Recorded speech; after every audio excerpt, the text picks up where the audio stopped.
Hi friends, తమ్నైల్లో చూసే ఉంటారు masala free mutton curry అని. మసాలా దినుసులు, మసాలా పొడి వేయకుండా మాంసం నీచు వాసన రాకుండా ఉండాలంటే మీరు చేయాల్సిన పని ఒకటి ఉంది. ఏం లేదండి, యాజ్ యూజువల్ మాంసంని 2 సార్లు మంచినీటితో కడిగేసేయాలి. కూర వాసన రాకుండా ఉండాలంటే ఇప్పుడు నేను చెప్పబోయే పాయింట్ చాలా ఇంపార్టెంట్. ఒక చిన్న ఉల్లిపాయని ముక్కలుగా కోసుకొని మాంసంలో వేసుకొని గట్టిగా కలుపుకోవాలి. తరువాత కొన్ని నీళ్లు పోసుకొని చక్కగా పిసికి కడిగి వంపేయాలి. ఇలా 2 సార్లు నీటితో కడిగితే సరిపోతుంది. ఇప్పుడు స్టవ్ పైన కుక్కర్ పెట్టుకొని 2 నుంచి 3 స్పూన్ల ఆయిల్ వేసుకోవాలి. తర్వాత కట్ చేసుకున్న ఒక మీడియం సైజు ఉల్లిపాయ ముక్కలు వేసుకొని బాగా కలుపుకోవాలి. ఇప్పుడు ఉల్లిపాయ ముక్కల పైన కొద్దిగా ఉప్పు వేసుకొని కలుపుకోవాలి, ఎందుకంటే ఇది ఉల్లిపాయ ముక్కల్ని త్వరగా మెత్తబడేలా చేస్తుంది. ఉల్లిపాయలు బాగా వేగిన తర్వాత ఒక 2 స్పూన్ల అల్లం వెల్లుల్లి ముద్ద వేసి కలుపుకోవాలి.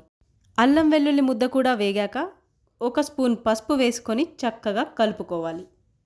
ఇప్పుడు ఈ తాలింపంతా వేగాక కడిగి పెట్టుకున్న మాంసాన్ని ఇందులో వేసుకోవాలి. మాంసం మొత్తానికి చక్కగా తాలింపంతా పట్టేలా పైకి కిందికని చక్కగా కలుపుకోవాలి. ఇప్పుడు మీరు మూత పెట్టకుండా ఒక 10 నుంచి 15 నిమిషాల పాటు అలాగే వేగనివ్వాలి. వేగాక ఒకసారి కలుపుకొని ఇప్పుడు మూత పెట్టుకోవాలి. 3 విజిల్స్ వచ్చాక స్టవ్ ఆఫ్ చేసుకొని కుక్కర్ కొద్దిగా చల్లబడ్డాక ఎయిర్ ఫ్రీ చేసుకొని మూత తీయాలి. తర్వాత స్టవ్ ఆన్ చేసుకొని ఒకసారి కలుపుకొని 10 నిమిషాల పాటు మూత పెట్టకుండా మళ్ళీ ఉడకనివ్వాలి. ఇప్పటికే 75% కూర ఉడికేసి ఉంటుందండి. సో ఇప్పుడు మనము తగినంత కారము, ఉప్పు వేసుకొని కలుపుకోవాలి. తాలింపు వేసేటప్పుడు ఉల్లిపాయల పైన ఉప్పు వేసాం కాబట్టి ఇప్పుడు కొద్దిగా తక్కువగా వేసుకుంటే సరిపోతుంది. కారం పచ్చివాసన పోయేంత వరకు మూత పెట్టకుండా ఒక 10 నిమిషాల పాటు వేగనివ్వాలి. ఇప్పుడు మనం లేత సొరకాయ తీసుకొని ఒక హస్తం సైజు ముక్క కోసుకొని దాన్ని పొట్టు తీసుకొని అంగుళం సైజు ముక్కలుగా కోసుకొని వాటిని ఉడుకుతున్న కూర పైన పెట్టి బాగా కలుపుకోవాలి. ఇక్కడ మీకు విషయం చెప్పాలండోయ్, కూరని ఒక 10 నిమిషాల్లో దించేస్తామనడానికి ముందు సొరకాయ ముక్కల్ని వేసుకోవాలి. ఇప్పుడు కుక్కర్ పైన మూత పెట్టుకొని విజిల్ మాత్రం పెట్టకూడదు. ఒక 5 నిమిషాలు ఉడికిన తర్వాత మూత తీసుకొని 3/4 గ్లాసు నీళ్లు పోసి కలుపుకొని మళ్ళీ మూత పెట్టుకొని 5 నిమిషాల పాటు ఉడకనివ్వాలి.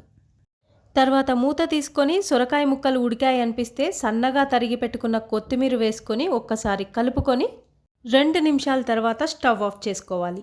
అంతేనండి, టేస్టీ మసాలా ఫ్రీ సొరకాయ కర్రీ రెడీ. దీన్ని రాగి సంకటితో కలుపుకొని ఉల్లిపాయ, పచ్చిమిరపకాయ కొరుక్కొని తింటుంటే వస్తుంది మజా. అబ్బబ్బబ్బబ్బబ్బబ్బ, నోట్లో నీళ్ళూరుతున్నాయి కదూ. ఇంకా లేట్ ఎందుకు, ఈ సండే ఎంజాయ్ చేసేయండి మరి. అలాగే ఒక లైక్, షేర్ అండ్ సబ్స్క్రైబ్ చేసేయండి మరి.